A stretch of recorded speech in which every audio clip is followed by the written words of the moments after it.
रात के अंधेरे में उन्होंने तैरकर छिपकर जहाजों पर लिम्पेट माइन लगा दी और फिर वे फट गए। जब बड़े पैमाने पर नकली सब्जियों के ऑर्डर दिए गए तो पाकिस्तान फंस गया और दोनों रॉ एजेंट उसी जहाज में घुसकर पाकिस्तान पहुंच गए। वे मूर्ख बन गए क्योंकि मुक्ति बाहिनी के कमांडो को ऑपरेशन एक्स में तैनात किया गया था। 2 रेडियो गीत बजाकर उन्हें संकेत दिया जाएगा और उसी समय ऑपरेशन एक्स शुरू होगा। इस गुप्त सील आदेश में पापा और माइक शब्दों का मतलब था कि पश्चिम बंगाल में एक गुप्त शिविर छुपा हुआ था और उसका कोड C2P था। लेकिन इसके विपरीत हुआ। पश्चिमी देशों ने धोखा दिया और पाकिस्तान को इंटेल दी। INS राजपूत ने एक ही स्थान पर लगातार 2 शॉट्स दागे, चाहे मैं वापस लौटूं या नहीं, INS राजपूत जरूर लौटेगा। 1971 में पाकिस्तान 2 हिस्सों में बटा था, वेस्ट पाकिस्तान और ईस्ट पाकिस्तान। और ईस्ट पाकिस्तान यानी आज का बांग्लादेश। यहाँ के लोग वेस्ट पाकिस्तान के नेतृत्व के खिलाफ विरोध कर रहे थे क्योंकि वे भाषा के आधार पर भेदभाव कर रहे थे। इसे रोकने के लिए पाकिस्तान की सेना ने 25 मार्च 1971 को ईस्ट पाकिस्तान में बड़े पैमाने पर दमन अभियान शुरू किया। हत्या और अत्याचार हो रहे थे। 25 मार्च को जब ये दमन शुरू हुआ, लोग भारत की सीमाओं की ओर भागने लगे और भारत में प्रवेश करने वाले लोगों की संख्या कम नहीं थी। हर दिन 50,000 से अधिक शरणार्थी भारत में प्रवेश कर रहे थे। विभिन्न जगहों पर भारत को शरणार्थी शिविर बनाने पड़े और बहुत ही कम समय में शरणार्थियों की संख्या 9 लाख से अधिक हो गई। भारी वित्तीय नुकसान हो रहा था। $700 मिलियन का बोझ भारतीय सरकार पर पड़ा। केंद्र सरकार के बजट का 4% इस काम में खर्च हुआ और सीमा बहुत लंबी होने के कारण इसे रोकना बहुत मुश्किल था। लेकिन शरणार्थियों की संख्या दिन ब दिन तेजी से बढ़ रही थी और इतनी तेजी से बढ़ रही थी कि भारत की जनसंख्या में बदलाव का डर था, यानी भारतीय क्षेत्र की जनसंख्या में बदलाव का खतरा था। इससे निपटने के लिए भारत ने कई उपाय अपनाए। कई जगहों पर बातचीत हुई, यहाँ तक कि संयुक्त राष्ट्र में भी, लेकिन कुछ भी काम नहीं आया। और जब कोई विकल्प नहीं बचा, अप्रैल 1971 में प्रधानमंत्री इंदिरा गांधी ने सेना, नौसेना और वायुसेना के प्रमुखों को बुलाया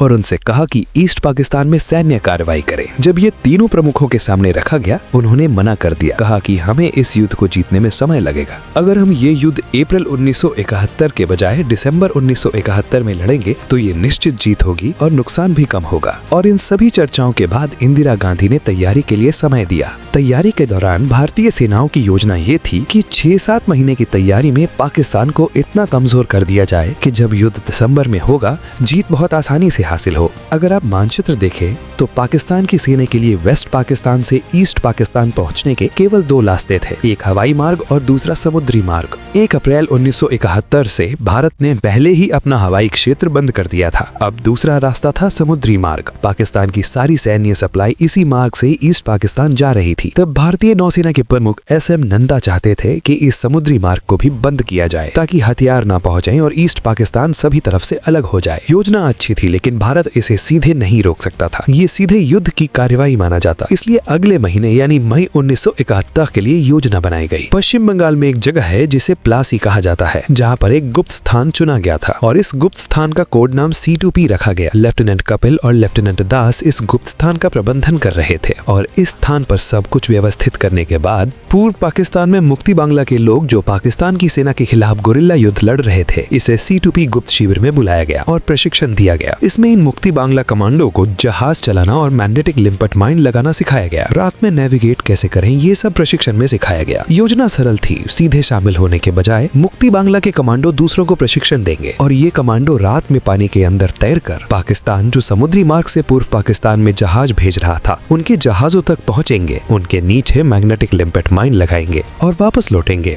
और जब पाकिस्तानी जहाज एक के बाद एक नष्ट हो जाएंगे, ये मार्ग अपने आप पाकिस्तान के लिए बंद हो जाएगा। इससे पाकिस्तान की सेना के हथियार पूर्व पाकिस्तान तक पहुंचाने वाली आपूर्ति लाइन बाधित हो जाएगी। तो इस प्रशिक्षण को पूरा करने के बाद एक गुप्त कोड तय किया गया कि 2 पहले से निर्धारित गाने एक निश्चित समय पर भारतीय रेडियो पर बजेंगे और जैसे ही ये बजेंगे, ऑपरेशन एक्स, जैसा कि इसका नाम रखा गया था, शुरू हो जाएगा। दक्षिण एशिया से एक चौंकाने वाले खुलासे में भारत की नौसेना ने कथित रूप से एक गुप्त मिशन ऑपरेशन एक्स को अंजाम दिया, जिसने पूर्व पाकिस्तान की नौसैनिक क्षमता को नष्ट कर दिया। तो प्लान के अनुसार 15 अगस्त 1971 की रात को वही गाने रेडियो पर बजाए गए और जैसे ही ये गाने रेडियो पर संकेत के रूप में बजे, मुक्ति बांग्ला के कमांडो चिटगांग, मोंगला और चंद इन सभी क्षेत्रों से रवाना हुए। वे पानी के अंदर तैरकर उस मार्ग पर पाकिस्तानी जहाजों तक पहुंचे। उन्होंने मैग्नेटिक लिम्पेट माइन लगाए जो एक निश्चित समय पर ब्लास्ट करने के लिए सेट थे। इसका नाम ऑपरेशन एक्स रखा गया।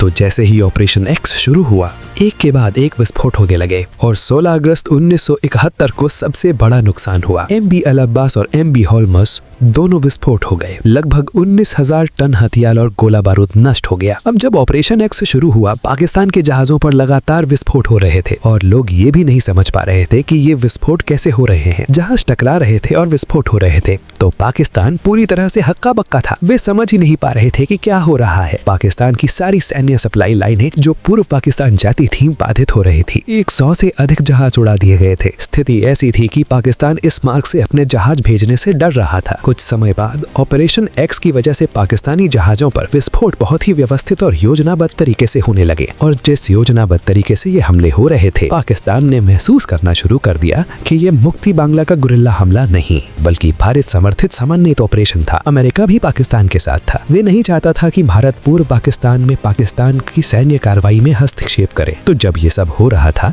अमेरिका भी अपनी उन्नत इंटेलिजेंस प्रणाली के माध्यम से भारत की गतिविधियों को ट्रैक कर रहा था। 22 सितंबर 1971 को CIA के नेशनल एस्टिमेट्स ऑफिस ने एक गुप्त मेमोरेंडम बनाया। अमेरिका ने इस दस्तावेज में स्पष्ट रूप से लिखा था कि भारत मुक्ति बांग्ला का समर्थन कर रहा था। अब जब पाकिस्तान पर विस्फोट हो रहे थे और भारत का नाम सामने आ रहा था, पाकिस्तान भारत के खिलाफ आक्रामक मोड में चला गया। पाकिस्तान ने अपने एयरबेस कराची और आसपास के क्षेत्रों में फाइटर और नौसैनिक यूनिट्स को अग्रिम तैनात कर दिया। अब जब पाकिस्तान ने इस आक्रामक मोड में अग्रिम तैनाती शुरू की, ये सारी खुफिया जानकारी भारतीय नौसेना के मुख्यालय तक पहुंचने लगी कि पाकिस्तान भारत के खिलाफ कोई योजना बना सकता है। अपने सभी नुकसान के बदले की प्रतिक्रिया के रूप में जो ऑपरेशन एक्स के कारण हुए थे, तो भारतीय नौसेना ने अपने जहाजों के प्रति सतर्कता बढ़ा दी। उस समय भारत का सबसे महत्वपूर्ण aircraft carrier INS Vikrant Mumbai के बैलाट पियर पर डॉक किया हुआ था। देखिए, INS विक्रांत भारत के लिए एक प्रमुख नौसैनिक संपत्ति थी। हिंद महासागर में ये एक शहर के आकार का चलने वाला एयरबेस जैसा था। इससे 20 से 25 से अधिक फाइटर जेट्स ऑपरेट कर सकते थे। युद्ध में केवल INS विक्रांत ही खेल बदलने की क्षमता रखता था, इसलिए इसे सुरक्षित रखना अत्यंत महत्वपूर्ण था। लेकिन उसी समय एक और समस्या थी। INS विक्रांत पर अभी भी कुछ मरम्मत कार्य पेंडिंग थे। इसके एयरक्राफ्ट को लॉन्च करने के लिए कैटापुल्ट लॉन्चर में खराबी थी और इसके A1 बॉयलर के कई वाटर ड्रम्स को भी मरम्मत की आवश्यकता थी। इसके स्पेयर पार्ट्स ब्रिटेन से मंगवाने थे, जिसमें 3 से 4 साल से ज्यादा का समय लगता। तो कई चर्चाएं हुई कि INS विक्रांत को सुरक्षित स्थान पर रखा जाए या युद्ध के लिए तैयार किया जाए। क्या इसे सुरक्षित रखा जाए या युद्ध में भेजा जाए? और भारतीय नौसेना के सभी अधिकारियों ने कहा कि INS विक्रांत की मरम्मत अभी लंबित है, तो इसे युद्ध में शामिल करना गलत निर्णय होगा।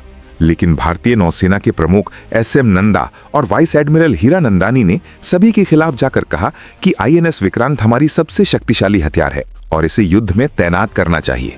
और जहां तक मरम्मत का सवाल है, वे इसे युद्ध के लिए तैयार करेंगे। और कई चर्चाओं के बाद उन्हें मंजूरी मिल गई। जैसे ही मंजूरी मिल गई, INS विक्रांत जो मुंबई के बैलाट पियर पर डॉक था, मुंबई की कोलाबा पोर्ट में स्थानांतरित कर दिया गया और मरम्मत का काम शुरू हुआ। मरम्मत के बाद INS विक्रांत को पहले कोलाबा पोर्ट से कोच्चि भेजा गया और फिर कोच्चि से मद्रास यानी अब चेन्नई की बंगाल की खाड़ी में ले जाया गया। वहां पहुंचने के बाद INS विक्रांत सुरक्षित क्षेत्र में था और इसे मद्रास, विशाखापट्टनम और पोर्ट ब्लेयर के बीच 18,000 वर्ग मील के क्षेत्र में निगरानी का काम सौंपा गया। अब जब INS विक्रांत पूर्वी तट पर पहुंचा, पाकिस्तान की नौसैनिक खुफिया एजेंसी को भी यह जानकारी मिली, तो पाकिस्तान आतंकित हो गया क्योंकि एयरस्पेस तो पहले ही बंद था। ऑपरेशन एक्स के कारण पाकिस्तान के जहाज समुद्री मार्ग पर बमबारी का शिकार हो रहे थे। ऊपर से INS विक्रांत, जो भारत के लिए अत्यंत महत्वपूर्ण था, पूर्वी तट पर ले जाया गया।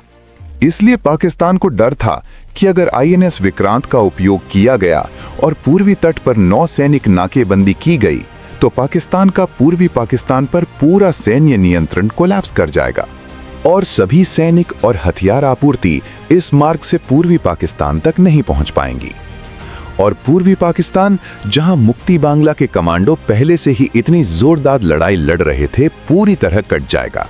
जब आपूर्ति रुक जाएगी, पूर्वी पाकिस्तान पाकिस्तान के हाथ से निकल जाएगा। यही समय था जब पाकिस्तान ने तय किया कि अगर समय पर INS विक्रांत को न रोका गया तो पूर्वी पाकिस्तान उनके हाथ से निकल जाएगा।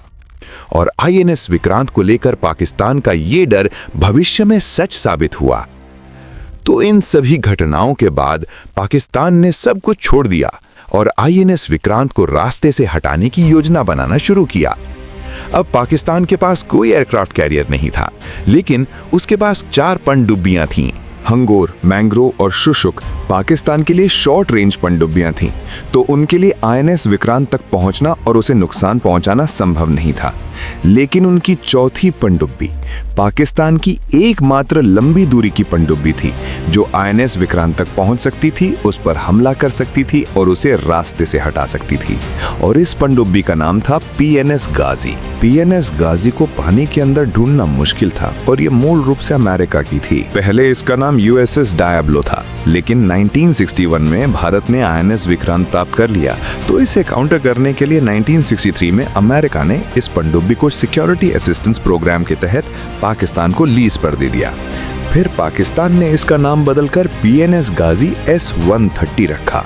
तो पीएनएस गाजी पाकिस्तान का सबसे अच्छा विकल्प था आईएनएस विक्रांत को रास्ते से हटाने के लिए। सितंबर 1971 तक पाकिस्तान के नेतृत्व ने तय कर लिया था कि पीएनएस गाजी को बंगाल की खाड़ी में भेजा जाएगा ताकि आईएनएस विक्रांत को नष्ट किया जा सके। लेकिन समस्या ये थी कि पीएनएस गाजी खुद बुरी स्थिति में थी। ये पुरानी थी और इसके मार्क 14 टॉर्पीडोज में तकनीकी समस्याएं थीं। करीब एक सप्ताह पहले पीएनएस गाजी को अरब सागर में छोटी पेट्रोलिंग पर भेजा गया था, लेकिन यांत्रिक समस्याओं के कारण इसे बीच में ही वापस बुलाना पड़ा।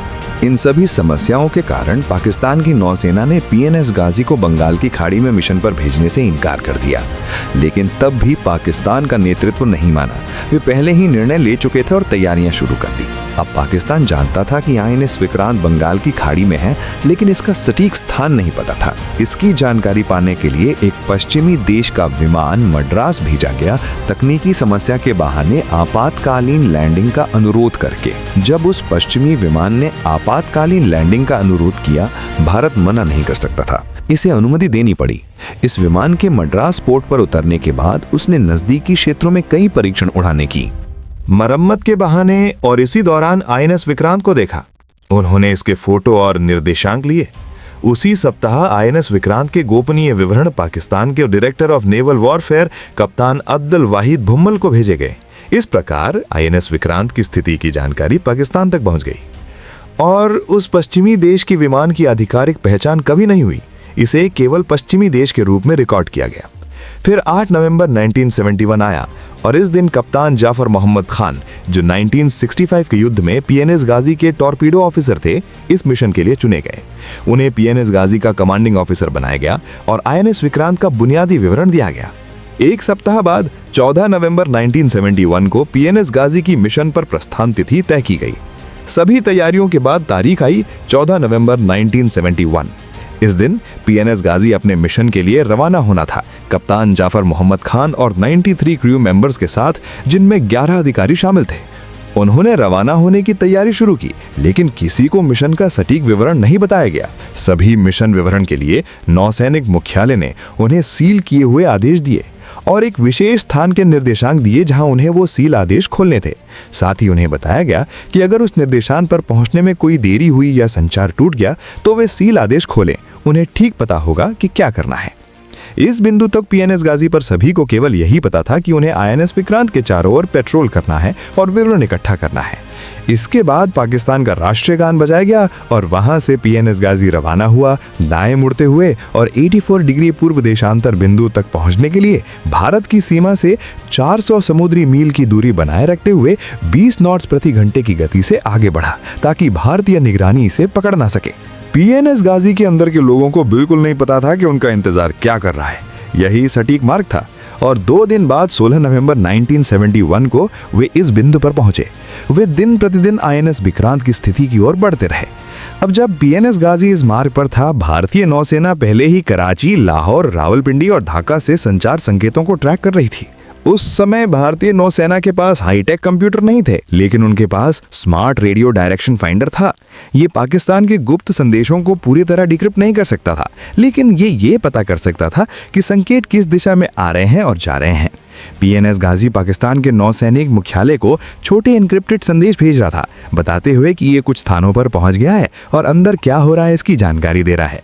जब ये छोटे एन्क्रिप्टेड संदेश प्रसारित हो रहे थे, भारतीय रेडियो डायरेक्शन फाइंडर ने एक पैटर्न ट्रैक किया जो दिखा रहा था कि दक्षिणी पूर्वी समुद्र में एक विशेष स्थान पर एक पनडुब्बी या जहाज धीरे धीरे आईएनएस विक्रांत की स्थिति की ओर बढ़ रहा है और ये नियमित अंतराल पर पाकिस्तान के मुख्यालय को छोटे संकेत भेज रहा था। अब जब सीओ धर्मदेव दत्ता, जिन्हें डीडीडी के नाम से भी जाना जाता है, ने ये पाया, उन्होंने इसे गंभीरता से लिया। उन्होंने और जानकारी जुटाने के लिए जांच शुरू की। उन्होंने देखा कि पिछले कुछ दिनों में पश्चिमी पाकिस्तान और पूर्वी पाकिस्तान ने अपने गुप्त संदेशों की मात्रा अचानक तेजी से बढ़ा दी थी। इस बीच उन्होंने एक वायरलेस एन्क्रिप्टेड संचार भी इंटरसेप्ट किया।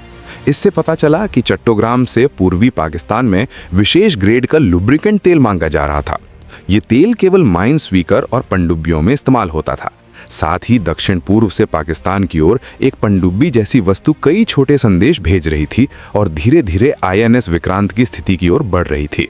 तो इन सभी चीजों को देखकर स्पष्ट हो गया कि पाकिस्तान के पास केवल एक लंबी दूरी की पनडुब्बी थी जो इस मार्ग पर सक्षम थी, और वो थी गाजी। भारत के पास पहले से ही पीएनएस गाजी की फ्रीक्वेंसी, ऑपरेटिंग आदतें, पावर लेवल और एंटेना पैटर्न का विस्तृत रिकॉर्ड था। उन्होंने तुलना की और पुष्टि की कि ये पीएनएस गाजी के अनुरूप है। यहाँ से सीओ धर्मदेव दत्ता डीडीडी ने पुष्टि की कि पनडुब्बी पीएनएस गाजी आईएनएस विक्रांत को नष्ट करने के लिए आगे बढ़ रही थी। साथ ही भारत को एक और जानकारी मिली कि पाकिस्तान के कराची पोर्ट में एक नया सर्विलेंस सिस्टम स्थापित किया जा रहा था। युद्ध के समय अगर दुश्मन देश में नया उपकरण आता है तो ये गेम चेंजर साबित हो सकता है। इसलिए पता लगाना महत्वपूर्ण था कि ये क्या है। भारत और पाकिस्तान को जोड़ने वाले उसी मार्ग पर भारतीय कस्टम विभाग ने एक भारतीय डॉक्टर कोवाशजी को माल तस्करी करते हुए पकड़ा। तो आरएडब्ल्यू ने उसे जेल में रखा, एक सौदा किया और उसे काम दिया।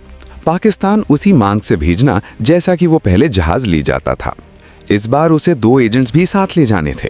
ये 2 रॉ एजेंट्स थे जिनके कोड नाम रॉड और मोरियार्टी थे। योजना के अनुसार कोवाशजी ने इन 2 एजेंट्स को पाकिस्तान के पोर्ट पर उसी मार्ग से पहुंचाया। वहां पहुंचने के बाद उन दोनों एजेंट्स ने तस्वीरें लेना और जहाजों की गिनती शुरू कर दी। तस्वीरें लेते समय उसी क्षण उन्होंने एक संरचना देखी जिस पर एक एंटी एयरक्राफ्ट बैटरी लगी हुई थी। ये असामान्य था क्योंकि ऐसे एंटी एयरक्राफ्ट गन और रेडार सिस्टम शांति के समय कभी नहीं देखे जाते, बल्कि केवल आपातकाल या युद्ध के समय। ये जानकारी तुरंत भारतीय नौसेना को भेजी गई। जब सभी जानकारी को जोड़ा गया तो स्पष्ट हो गया कि पाकिस्तान ने युद्ध करने का फैसला कर लिया है और कि पीएनएस गाजी बंगाल की खाड़ी की ओर बढ़ते हुए आईएनएस विक्रांत पर हमला करेगी, जो इसके लिए ट्रिगर था। तो यहीं से भारत ने अपनी तैयारियों को बढ़ाना शुरू कर दिया। और चूंकि पीएनएस गाजी बंगाल की खाड़ी की ओर बढ़ रही थी, इसलिए भारत के लिए इसका सटीक स्थान पता लगाना बेहद महत्वपूर्ण हो गया। पीएनएस गाजी 16 नवंबर 1971 को ओखा पोर्ट पार कर गई। यहां से इसने पाकिस्तान मुख्यालय को अपने निर्देशांक भी भेजे। फिर ये कोलंबो की ओर बढ़ने लगी। इसने गोवा के नौसैनिक हवाई अड्डे को पार किया, कर्नाटक पहुंचा और फिर मैंगलोर पोर्ट पहुंच गई। इन सभी को पार करते हुए 18 नवंबर 1971 की रात ये कोची पोर्ट पहुंची, केरल में एक द्वीप के पास। अगले दिन 19 नवंबर 1971 को ये श्रीलंका के त्रिंकोमाली पोर्ट पहुंची। वहां इसे ईंधन भरने और सफाई का काम शुरू हुआ। इस बिंदु तक इसने कुल मिलाकर 2200 समुद्री मील की दूरी तय कर ली थी। कमांडर जफर ने अपने पास रखे गुप्त आदेश खोले। एक चिट्ठी पर लिखा था, खुले समुद्र में खोले। आदेश में 2 महत्वपूर्ण मिशन थे।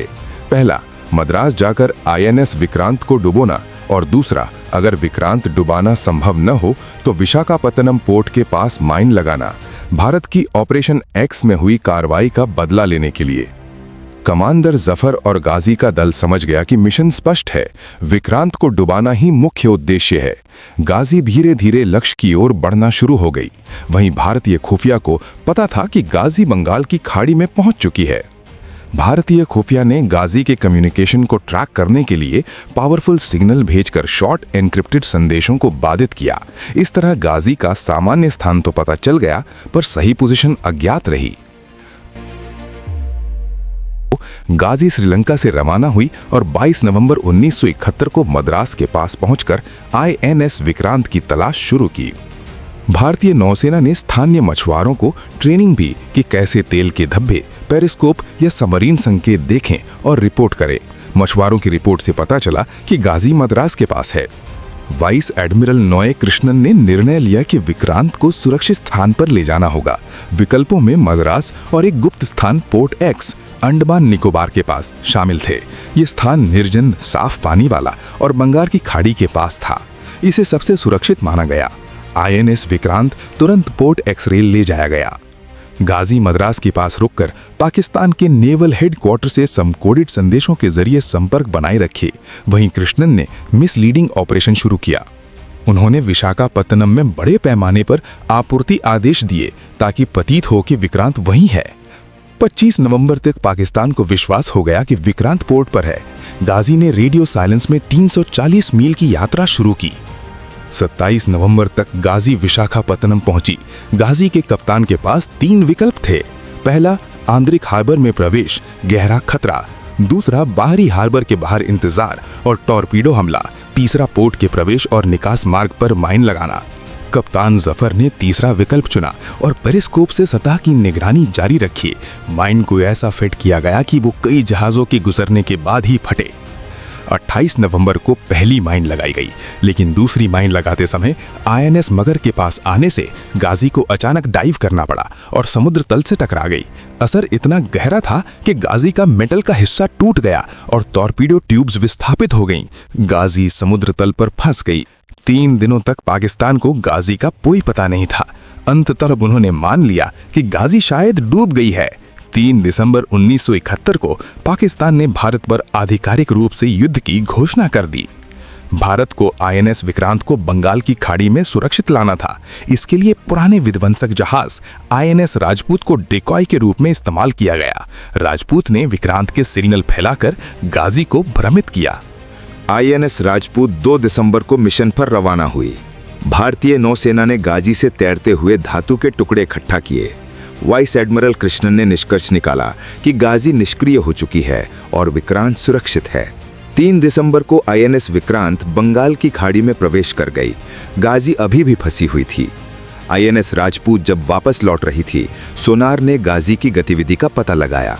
रात 11:40 पर 2 डेप्थ चार्जेस फायर किए गए, जिससे गाजी का अंत हुआ। अगले दिन मछुआरों ने यूएसएस डियाब्लो के नाम वाले लाइफ जैकेट और धातु के टुकड़े पाए। 5 दिसंबर को डाइविंग टीम ने पुष्टि की कि समुद्र तल पर मिली सबमरीन पीएनएस गाजी ही थी। गाजी के नष्ट होने के बाद आईएनएस विक्रांत ने युद्ध में महत्वपूर्ण भूमिका निभाई। 93,000 पाकिस्तानी सैनिकों ने आत्मसमर्पण किया और पूर्वी पाकिस्तान अलग होकर बांग्लादेश बन गया। अगर आप YouTube पर देख रहे हैं तो हमारे चैनल को सब्सक्राइब करें, वीडियो को लाइक करें और अपने दोस्तों के साथ शेयर करना ना भूलें।